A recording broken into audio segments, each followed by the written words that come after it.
mở livestream nói chuyện với bạn bè. Thiếu gia giàu có muốn vượt qua tôi, nhưng không ngờ thú cưng của anh ta leo lên phía trước máy ảnh. Có thể đừng để người nhà họ ném xác xuống ao nữa không? Đừng ép tôi ăn chay. Thiếu gia gấp có quay đầu lại, xuất hiện hình ảnh một cái ao lớn như vậy.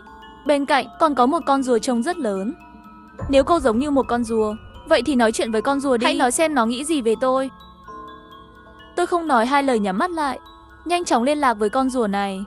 Mở mắt ra, tôi mỉm cười, nói từng chữ với mọi người trong phòng livestream.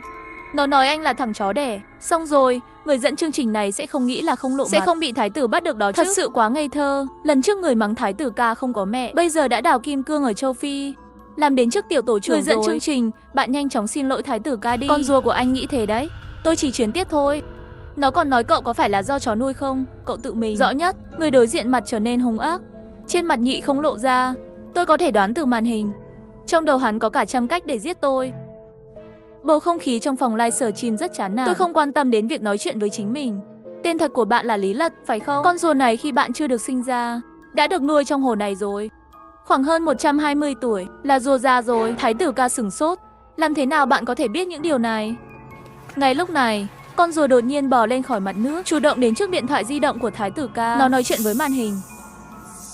Âm thanh rất yếu nhưng rất rõ ràng. Nhiều người trong phòng livestream rất phấn khích. Đây là lần đầu tiên tôi nghe thấy giọng nói của một con rùa. Lầu trên tôi cũng vậy.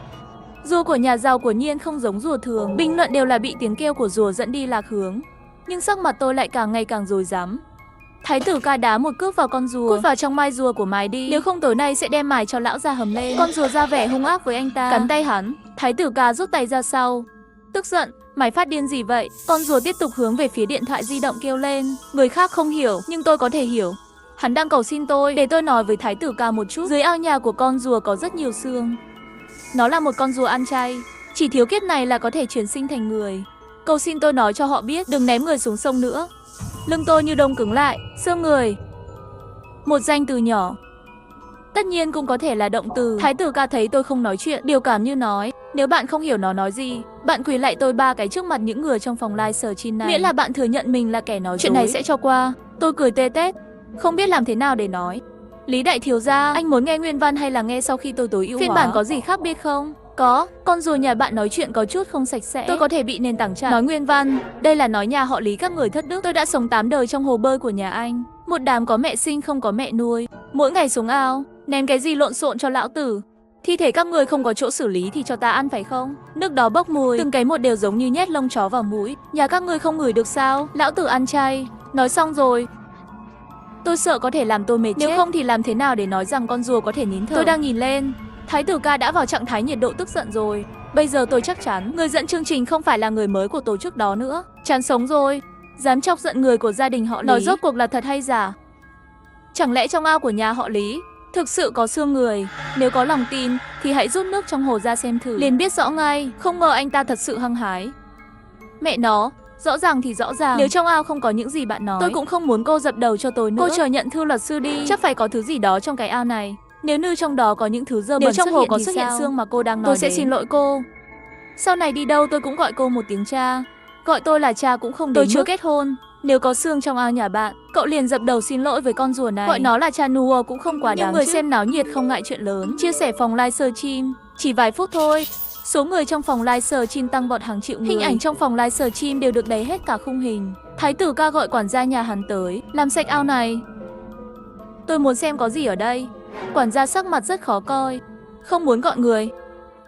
Thái tử ca đi lên đạp 2 chân. Anh đứng đó làm gì? Tôi bảo anh gọi người tới. Anh không hiểu tiếng người à? Anh làm thế này, trong ao nhà tôi thật sự có gì đó sao? Lời nói thái tử ca đến đây dừng lại rồi. Không dám tự tin nhìn quản gia. Quản gia biết anh ta đang livestream, không dám trả lời. Thiếu gia, tôi sợ bạn làm hỏng phong thủy do phu nhân sắp xếp. Mọi người đều không ngốc. Bên này phản ánh rằng 80% những gì tôi nói là đúng. Thái tử ca phải gọi con rùa làm cha rồi. Thái tử ca rốt cuộc đào hay không đào? Cái ao của bạn không thể thực sự là nơi giấu xác phải không? Tôi hắng giọng, chỉ muốn nói chuyện. Tôi thấy một tin nhắn được hét lên trong phòng livestream. Bởi vì bạn xáo phạm quy định của cộng đồng, hạn chế tài khoản vĩnh viễn, xem ra thật sự không chơi nổi.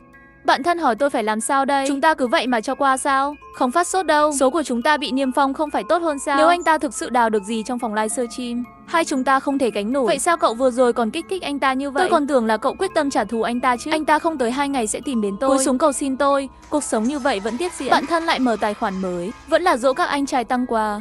Vài ngày sau, một số lạ gọi tới. Tôi vốn biết đó là ai, đưa tay ra rồi cúp máy. Một tiếng nữa, cửa nhà tôi bị gõ.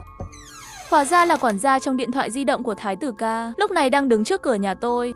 Cô Thẩm, thiếu gia nhà tôi mời cô đi với chúng tôi một chuyến. Muốn tôi đi cũng được. Lúc đầu làm thế nào để niêm phong tài khoản của bạn thân tôi? Thì liền thế đó mở khóa cho cậu ấy ngay bây giờ. Tốc độ của quản gia rất nhanh. Một cuộc gọi, bạn thân của tôi rất ngạc nhiên khi thấy tài khoản của cô ấy đã được mở khóa. Tôi nhìn người quản gia, ghé tay nói nhỏ với bạn thân. Nếu hôm nay tôi không về, cậu cứ gọi cảnh sát. Tôi ngồi trên chiếc mê bắc đậu trong hẻm.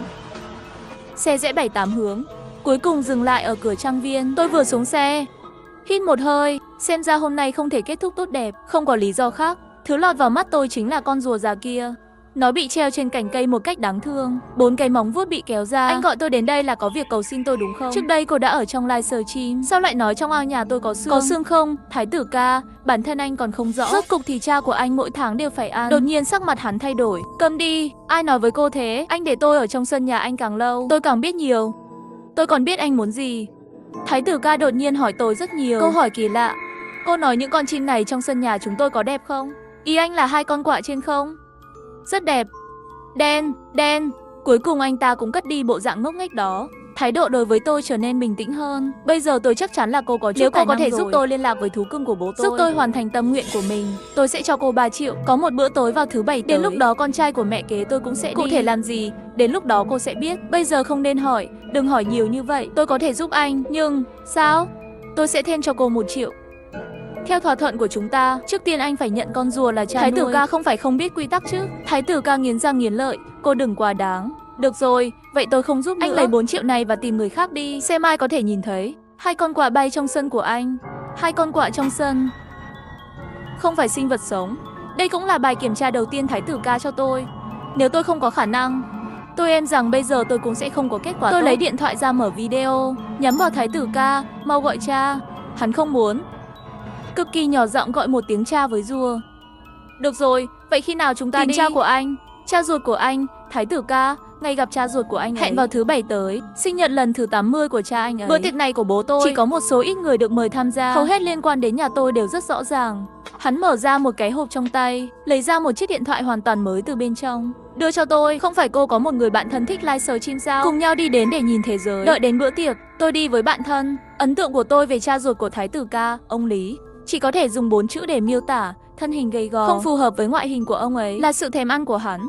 Xung quanh ông ta đầy cá lớn và thịt lớn. Lý lão gia không để ý ánh mắt người khác, miệng lớn liếm thức ăn ngon vào miệng.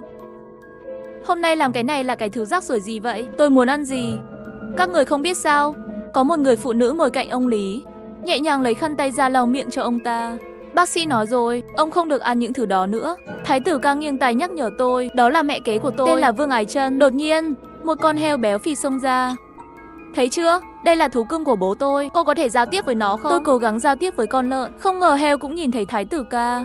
Tôi đã bắt được nỗi lòng của nó ngay lập tức. Thằng khốn đó cũng tới. Đây đã là con vật thứ 2 của gia đình họ Lý. Nói Thái tử ca là thằng chó đẻ, nhưng gia đình Lý không có bất kỳ một con chó nào. Lúc này, có một người đàn ông đẩy xe vào. Giọng nói bên tai tôi đột nhiên trở nên ồn ào. Tôi tập trung ánh mắt vào tấm vải đỏ. Tất cả đều là sinh vật sống. Cứu chúng tôi. Làm ơn, thả chúng tôi ra. Con nhớ mẹ. Tôi muốn về nhà. Đau quá. Tôi chỉ cảm thấy mình run lên vì đau. Cái gì dưới tấm vải đỏ? Giống người nhưng không phải. Một ý nghĩ kinh khủng xuất hiện trong đầu. Ông già nhà anh không phải là ăn những thứ như vậy chứ? Rất nhanh Lý Thiên Tứ vung tay, cởi vải đỏ ra. Những gì dưới tấm vải đỏ khiến mọi người ở đây đều cảm động rồi. Là 2 con khỉ nhỏ màu vàng. Lý Thiên Tứ vô cùng hưởng thụ ánh mắt tập trung của mọi người. Hôm nay là sinh nhật lần thứ 80 của bố tôi. Tôi sẽ cung cấp cho các vị một món ăn ngon. Cũng là yêu thích của bố tôi. Tôi nhận ra con khỉ vàng là động vật được quốc gia bảo vệ. Con thú ngồi dưới đáy lồng. Thái tử ca lúc này cũng lại gần tôi. Bây giờ cô biết cái gì trong ao nhà tôi rồi. Nếu livestream trước đó kết thúc, giờ cô cũng sẽ không đứng ở đây nữa. Lời Thái tử ca nói tôi tự nhiên là khinh thường, nhưng có một điều tôi thắc mắc. Ông già Lý đã ăn nhiều khỉ như vậy, theo đạo lý bên cạnh hẳn là có rất nhiều oán giận, nhưng sao bên cạnh hắn lại sạch sẽ như vậy? Sau khi suy nghĩ, một lần nữa tôi lại nhìn về phía con lợn. Cái nhìn này không khẩn trương, suýt nữa thì tự cho mình một cái tát. Đây không phải là heo, đây là thực mộng mô lợn ăn giấc mơ. Thực mộng mô thời cổ đại được sử dụng để trấn giữ trừ tà, cho đến hôm nay rõ ràng là vạn kim khó cầu. Không ngờ nhà họ Lý lại có. Lúc này con thực mộng mô kia cũng chú ý đến tôi. Bây giờ còn có ngự thú nhân, không phải đã chết rồi sao? Tôi lập tức thiết lập biên kết suy nghĩ với nó. Cậu có muốn ra ngoài không? Tôi có thể đưa anh ra khỏi đây. Ai chẳng mong có thêm nhiều ngày tốt đẹp. Về quê sao? Điên rồi à? Chỗ tôi có rất nhiều giấc mơ của trẻ con. Muốn không? Thực mộng mô thích nhất chính là giấc mơ của trẻ em ngây thơ. Sự hấp dẫn của giấc mơ trẻ em đối với nó, với sự hấp dẫn của vàng bạc với tôi không kém phần hấp dẫn. Thật sao? Anh ngăn cản Lý Thiên Tứ. Tôi lập tức đưa cho anh. Nó cũng nhanh chóng trực tiếp chạy về phía Lý Thiên Tứ, đã ép người ta dưới chân. Vương Ái Chân vội vàng dậm chân. Mau cứu Thiên Tứ! Lý lão gia hét lớn. Không ai được phép làm hại thú cưng của tôi, cho nên tất cả mọi người chỉ có thể chứng kiến Lý Thiên Tứ bị lợn kéo đi. Sau khi nhìn thấy tất cả, tôi thúc giục Thái tử ca. Tôi đã làm những gì tôi hứa với anh. Anh muốn làm gì? Nhanh lên! Giọng nói vừa rơi xuống, đèn của bữa tiệc đã bị tắt. Nhìn thấy bên cạnh ông già Lý nhanh chóng vây quanh linh hồn của nhiều loài động vật, hầu hết là khỉ con. Cô nhìn thấy con vật nào bên cạnh ông già? Để tôi xem. Ông già này ăn hết mọi loại động vật, mèo và chuột, đủ loại động vật kỳ lạ. Có con chó màu trắng nào không? Cái gì cũng có, chỉ không có chó. Tôi nhìn Thái tử ca. Con rùa già đó nói anh ta là do chó đẻ. Thực mông mô cũng nói anh ta là do chó đẻ. Chẳng lẽ anh ta thật sự là chó sinh ra? Lúc này hai con khỉ vàng nhỏ, không biết là ai thả ra. Con khỉ nhỏ chỉ lao ra khỏi cửa trước của ông già, móng vuốt cứ cào đến mắt của ông già Lý. Khi mọi người đều hỗn loạn, tôi lao lên ôm con khỉ nhỏ. Đứa trẻ này, đừng sợ, giờ con đã an toàn, sẽ không ai làm hại con đâu. Một lát sau, chú khỉ nhỏ thực sự im lặng. Ông Lý bị sốc, nắm lấy tay tôi. Đại sư, cảm ơn, cứu tôi một mạng. Tôi nhìn quanh. Ông Lý, rất nhiều linh hồn động vật chết. Tôi em là ông không còn nhiều thời gian. Thú cưng của ông bây giờ đã biến mất. Chỉ có chó mới có thể khống chế được linh hồn. Ông có con chó nào lớn lên bên cạnh không? Hoặc những sinh vật bị nhiễm môi trường sống của chó? Tôi có mọi thứ trong sân này. Không có chó, vậy tôi cũng không có cách nào. Trong vòng 10 phút nếu không tìm thấy thứ gì đó thì sẽ không thể cứu vãn nữa. Vương Ái Chân đẩy ông Lý ra, chỉ vào Thái tử ca. Nó được nuôi lớn bởi chó. Có tính là chó không? Con chó nuôi nó giờ vẫn còn ở dưới tầng hầm. Người quản gia nhanh chóng mang con chó đến. Một con chó trắng khổng lồ. Khoảnh khắc đầu tiên nó nhìn về phía Thái tử ca bắt đầu thương. Khoảnh khắc tôi nói chuyện với nó, tôi biết sự thật ngay lập tức. Con chó này có hồn người, mà da chó lại khâu thi thể của một người phụ nữ. Ngay lập tức tôi hiểu chuyện gì đang xảy ra. Tất cả những thứ này đều được bạn thân bí mật Lai Sở Chin ghi lại. Ngay sau đó cảnh sát đến. Bác sĩ pháp y chụp X đến quang bên trong con chó. Lý lão gia tử và nhị phu nhân của bởi vì ăn động vật hoang dã được bảo vệ, trực tiếp tuyên án chung thân. Lại vì giết người, nhiều tội cũng bị phạt, trực tiếp thi hành án tử hình. Linh hồn của Lý Thiên Tứ bị đám khỉ xé thành từng mảnh, trở thành chứng mất trí nhớ. Một tuần sau bạn thân tôi lại bắt đầu live stream. Hôm đó Thái tử ca liên tục gửi hơn 100 hộp quà, chính miệng trước mặt mọi người. Cuối cùng cũng gọi tôi là bố.